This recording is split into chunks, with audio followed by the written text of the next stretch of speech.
Like, come on, man, don't you know that you're in a fairy tale and you should place all your bets on your third son? Hi, everybody, welcome back to my channel. My name's Leanna if you're new, and welcome to episode 25 of Makeup and Mythology, a series on my channel where I do my makeup and also tell you an ancient myth. Last time we covered the tale of the bamboo cutter, a Japanese story about a girl found in a stalk of bamboo and how she turned out to be from the moon. That kind of rhymed. This week we are covering a story called The Golden Bird, and this is actually a Grimm's fairy tale that originates from Germany, according to Wikipedia, although there are several similar variants of the story from different countries. Essentially, this story has been told in many different ways, passed down orally for many generations. Funnily enough, I had no idea about this story until I did the research. We've got a good one today, so let's jump right in. Long, long ago, there was a very old king, and behind his palace he had a vast garden. And in that beautiful big garden, there was a tree that grew golden apples. When the apples were getting ripe, the king had his servants count them, but the next morning there was one missing. So the king was like, "What? Who dares steal my golden apples?" So he ordered that a watch should be kept every night under the tree to catch the culprit or prevent more apples from being stolen. He's trying to protect his national treasures. And instead of sending one of his guards, the king decides to make his son do it. So he had 3 sons, so he sent the eldest one. He's just like, that's the whole reason I had sons in the first place, so they can guard my real babies, my golden apples. So the first night, the eldest son went out there to guard the apple tree, but once it hit midnight, he couldn't keep himself from falling asleep. So he knocked out, and sure enough, when he woke up, another apple was gone. So on the second night, the second son went out there, and once again at midnight, he couldn't keep himself from falling asleep. Both of them just fall asleep every night at midnight, like clockwork. That is what happens when you have a normal sleeping schedule. You get sleepy at midnight. You know, I've always gone to sleep around 10 p.m. pretty much my whole life, and when I was 15, I went to a summer program, and they had these floor meetings at 10 p.m., which was obscenely late for me, so I would always have to, like, set an alarm to, like, make sure that I didn't miss them. So once I actually missed an alarm, so I didn't show up to a meeting, and my roommate told the RA that I was asleep, and she straight up didn't even believe her, because she was like, who would be asleep at 10 p.m.? So she actually came to our room to check on me, and she saw me just like knocked the F out. And that was when I realized that falling asleep at 10 was not normal for someone my age. Throughout high school and college, I got so much shit for sleeping that early, but whatever, call me a grandma, I'm the one getting enough sleep. Anyway, the second son fell asleep, and in the morning, another apple was gone. Now, it was the third son's turn, and he was hyped. He was ready to prove himself to his dad. And because this is one of those stories, you just know that there's something magical about number 3. Third time's the charm. But the king was like, I really don't know. I don't know. I don't really believe that you can do it. You know, I think you're really young and naive, and, you know, I don't think you're as good as your brothers. And the third prince was just like, no, trust me, Dad. I can do this. I can do this. And the king, after some convincing, was like, sure, I guess I have nothing to lose. You can go out there. You can give it a try. So the third son went out there, and at midnight, instead of falling asleep, he managed to stay up. When the clock struck 12, he saw a beautiful golden bird flying through the sky, illuminated by the moonlight. It landed on the tree and plucked an apple right off the branch. The young prince shot an arrow at the bird, but only managed to get one of its golden feathers. The next day, the prince showed his dad the golden feather. The king was like, holy shit, this feather is worth more than my kingdom. Seriously, a golden feather is worth more than your entire kingdom? Bruh, I think we need to sit down and take a good hard look at your finances. So he was like, hell yeah, give me this golden bird, I want this golden bird. Now, some other versions of this story tell it like this. There was a bird in the king's garden, and its song was so sweet and magical that upon hearing it, the king had his old age reversed, and he turned into a young man again.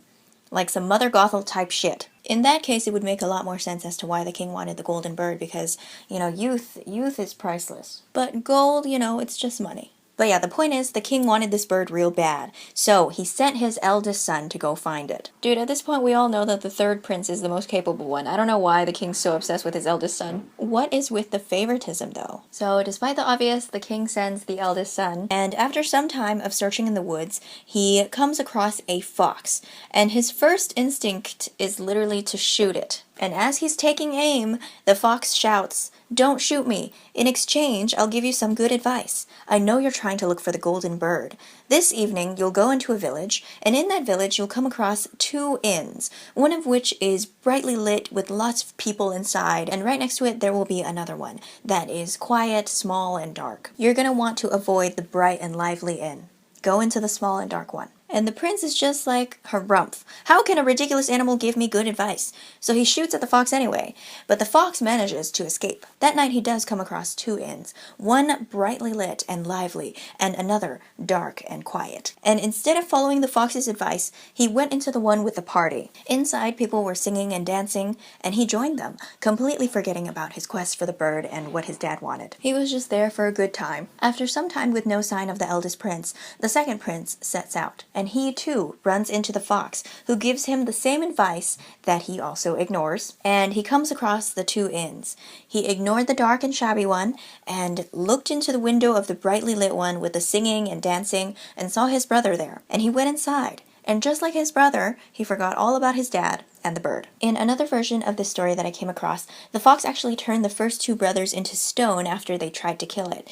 It's a magical fox. Either way, both brothers are completely incapacitated, and that leaves the third one to try to find not only the golden bird, but also his two useless, cocky older brothers. But again, the king is just like, no, I don't think you can do it. You're really young. You're really naive. Like, come on, man. Don't you know that you're in a fairy tale and you should place all your bets on your third son? Once again, the youngest prince is eager to disprove his dad, who has like zero faith in him, and he sets out on his quest. Parents who have zero faith in you, huh? Relatable. And just like his brothers, he runs into the fox, who begs for his life and gives him the same advice. Except instead of trying to shoot it, the young prince decided to spare the fox's life instead. And in return, the fox offers to take him to the inns. He gives him a ride on his tail. Now, I have never seen a fox in my entire life, so I don't know how big foxes are, but I was under the impression that foxes were pretty small, but I guess this was a big magical fox, so he like rode the fox. I don't know, I'm really confused. So the youngest prince gets to the village, and he sees the two inns, and actually has the willpower to choose the smaller, quieter one. So that's where he spends the night. So far, so good. The next morning, the fox finds him and tells him what the next step is. Go straight, he says, until you reach a castle. There will be a bunch of guards in the front, but don't worry about them because they will all be asleep. So just go through them and go through all the rooms of the castle until you find the room with the golden bird in it. The bird will be sitting in a wooden cage. The thing is, there is also a golden cage in the same room. It is very important that you do not take the golden cage. Take the bird in the wooden cage and dip. Okay? So the youngest prince goes straight and finds this castle. He walks past the guards, finds the room with the bird in it, and is just about to leave with it. But then he was like, it doesn't feel right to put this beautiful creature in a wooden cage. I should put it in the golden one. He was doing so well. Bro, you have one job, man. Just take the wooden cage and leave already. But I guess it shows that it's good that he thinks for himself or whatever. I don't know. He should have just followed instructions. So he moves the bird from the wooden cage into the golden one, and as soon as he does that, the bird starts screeching, and this screeching wakes up everyone. It wakes up the guards in the front, and the prince gets arrested and thrown in jail, and the king of that castle sentences him to death. And the king is like, you die at dawn, unless you bring me the golden horse, and in exchange for that, I will give you the golden bird. Fuck, my eyeliner's uneven. So the young prince leaves, completely dejected. He's like, how am I supposed to find this golden horse? When he gets outside the castle, he sees the fox, who's just like, bruh, you had one job. One job! But I'm still trying to help you, okay? So just fucking do what I say, alright? Go on this road over here. You're gonna go to another castle, and in the stables, you'll find the golden horse. The horse grooms will be asleep. What is with everybody in the story and just not doing their jobs and falling asleep? Is everybody just sleep deprived? That's so sad. The horse grooms will be asleep, and you can lead the golden horse right out of there. But it'll be wearing a regular saddle of wood and leather. It is very vital that you do not replace that wooden saddle with the golden saddle that will be hanging up in the vicinity. So the youngest prince makes it to this castle, and sure enough, at the stables, the grooms are asleep, the golden horse is there, and guess what he does? Guess what he does? He sees the golden saddle hanging up on the wall, he sees the wooden leather saddle on the horse's back, and he's like, such a magnificent creature should have a magnificent saddle. So he fucking takes the golden saddle, and as soon as he puts it on the horse starts neighing really loud, and the grooms wake up, and the prince gets arrested, and he's thrown in prison. He's making it really, really hard for us to root for him. So when he's brought before the king of this castle, the king is just like, "You will die at dawn, unless you bring me the princess from the golden castle." So the young prince sets out and runs into the fox again. And the fox is just like, "Bruh. Okay, you know what? I'm just gonna help you one more time. One more time. Go on this road to the golden castle. When you get there, it'll be nighttime. And when everything is quiet, the beautiful princess will go to the bathing house. When she goes to the bathing house, you have to run up to her and give her a kiss. And then she'll follow you wherever you go. However, do not let her say goodbye to her parents." Dude, okay, what? So I guess consent is just like not a thing. So the young prince does what he's told. He runs up to the princess and, and she actually says that she wants to go with him. We live in a man's world. She tells him that she'll go with him on one condition, and that's if he lets her say goodbye to her parents first. And he's like, "I don't know, there's this fox, and, I already defied his wishes like 2 times, and he told me not to let you." But then she starts crying, and he's like, "Oh my god, I don't really know how to handle women crying. I don't know how to handle people crying. Okay, I guess you can say goodbye to your parents." So she goes to her parents' bedside, and I guess she just wanted to like whisper bye to them while they were sleeping or something. But of course they woke up. So they took the prince and threw him in prison. I swear to God, man. And so that king was like, "You die at dawn, unless you get rid of this hill that is blocking my view from my window." There's this fat ass hill. It's like blocking the entire beautiful view of his kingdom. "You have 8 days to do it, or else I'll kill you. If you actually do manage to do it somehow, I'll give you my daughter." This dude's daughter is only worth a view from a window to him. That's very rude, but okay. So the prince dug at this hill tirelessly for 7 days, and after 7 days he became super dejected because he saw that he barely even made a dent. And at this point the fox shows up, and he's just like, "Don't worry, man, I got the rest. Just get some sleep. I'll like finish digging this for you." I swear, some people just live life on easy mode. So in the morning, the entire hill is gone, and the king has no choice but to give this random man his daughter, because he promised. At this point, the fox shows up again, and is just like, "Nice, man. I actually have a way for you to keep the princess, the bird, and the horse, because they're a set. They belong together. Want to know how?"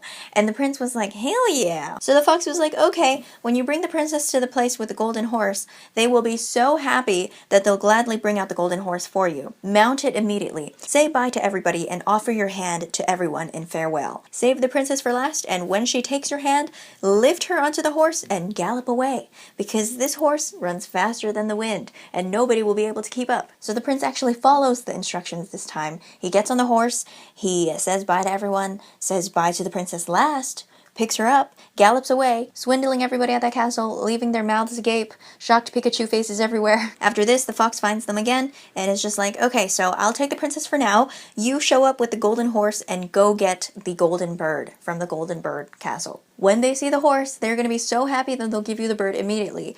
Once they give you that bird, ride away, faster than the wind. Nobody will be able to keep up." So the prince does that, the plan succeeds, and now the prince has the princess, the horse, and the bird. At this point, the fox is just like, "Okay, now that I've helped you, I need you to help me." And the prince is like, "Sure, anything." And the fox is just like, "Okay, I need you to shoot me, chop off my head, chop off my feet. Can you do that for me?" And the prince is just like, "What? No, I can't do that. I don't want to do that to you." So the fox is like, "Fine. I should have known that there was a possibility that you would say no. Since you're unwilling to do this for me, I can't stay. I have to go. But before I go, I'm going to leave you with 2 last pieces of advice." I legitimately thought that Perseus was the one who had it the easiest in all of mythology. But you know what? This third prince is literally getting everything handed to him. He's getting like a step-by-step guide. So the 2 pieces of advice are as follows. 1, buy no gallows flesh. And 2, don't sit at the edge of any well. Then the fox runs off. Now, I didn't know what gallows were, so I had to look it up. But it's a structure typically of 2 uprights and a crosspiece for the hanging of criminals. The prince was like, that's strange. Who would buy gallows flesh?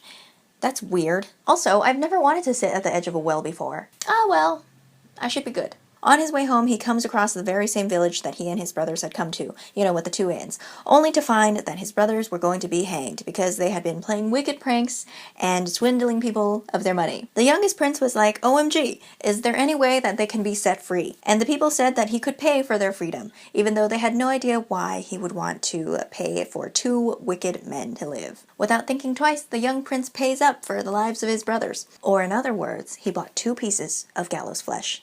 The 3 of them come to the woods where they had first met the fox, and his 2 brothers suggest that they all rest by the well to eat and drink. So, completely and utterly forgetting about what the fox said, the prince sits down on the edge of the well, and his 2 brothers push him in, and they take the princess, the horse, and the bird, and leave him there to die. All because they were jealous. Snakes. When the 2 older princes get back to their father, they take credit for all of it, and the king is super happy, but the horse doesn't eat, the bird doesn't sing, and the maiden doesn't stop crying. Luckily, the 3rd prince was not dead.